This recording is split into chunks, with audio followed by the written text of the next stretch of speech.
Mini പൂരിയും മുതിരയും. അതെ, ഇന്നത്തെ special മുതിരത്തോരൻ.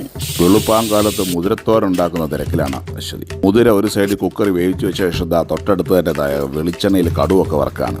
അങ്ങനെ കടുവൊക്കെ പൊട്ടി അതിലേക്ക് മുതിരയൊക്കെ ഇട്ടൊന്ന് സെറ്റാക്കി എടുക്കാൻ കേട്ടോ. അതിലേക്ക് തന്നെ അരച്ച് വെച്ച പച്ചമുളകും കൊച്ചുള്ളിയും വെളുത്തുള്ളിയൊക്കെ ഇട്ടൊന്ന് ചേർത്തെടുക്കുന്നു. പിന്നെ തേങ്ങായും ചേർത്തെടുക്കുന്നു. കഴിഞ്ഞു, ഇത്രയേ ഉള്ളൂ കേട്ടോ മുതിരത്തോരൻ. ബസ് അടുത്ത സെറ്റ് നമ്മുടെ മിനി പൂരിയാണ് കേട്ടോ. ഗോതമ്പൊടിയിൽ ഒന്നുമില്ല കേട്ടോ. ഗോതമ്പൊടി കുറച്ച് വെള്ളം ഒഴിച്ച് ഉപ്പിട്ട് കുഴച്ചെടുക്കുകയാണ്. സാധാരണ പൂരി ഉണ്ടാക്കുന്ന പോലെ തന്നെ. അങ്ങനെ മാറ്റി വെച്ച് ചെറിയ ചെറിയ ഉരുളായിട്ട് എടുത്തിട്ട് നേരെ അതിനെ കൊണ്ട് പരത്തിയെടുത്തിട്ട് ഒരു കത്തി കൊണ്ട് നാലായിട്ട് കട്ട് ചെയ്തെടുക്കുന്നു. എന്നിട്ടോ തിളച്ച എണ്ണയിലോട്ടിട്ട് അങ്ങോട്ട് ഇങ്ങനെ പൊരിച്ചെടുക്കുന്നു. കഴിഞ്ഞു മിനി പൂരി. അങ്ങനെ നമ്മുടെ മിനി പൂരിയും റെഡിയായി. അതെല്ലാം കൂടെ പുറത്തോട്ട് മാറ്റി വെക്കാൻ. ഇത് നേരെ ഇത് മാറ്റി വെച്ച് എൻ്റെ പാറും എടുത്തൊന്ന് ടേസ്റ്റ് നോക്കി കേട്ടോ. ഇത്രയേ ഉള്ളൂ. ഇനി നമുക്കെന്താ മുതിരയും പിന്നെ അതുകൊണ്ട് തന്നെ മിനി പൂരിയും ഒന്ന് സെറ്റാക്കി കൊടുക്കാം. അതെടുത്ത് തന്നെ കുറച്ച് പാത്രത്തിലോട്ടിട്ട് തന്നെ കൊടുക്കുന്നു. കഴിഞ്ഞു. അടിപൊളി മിനി പൂരി.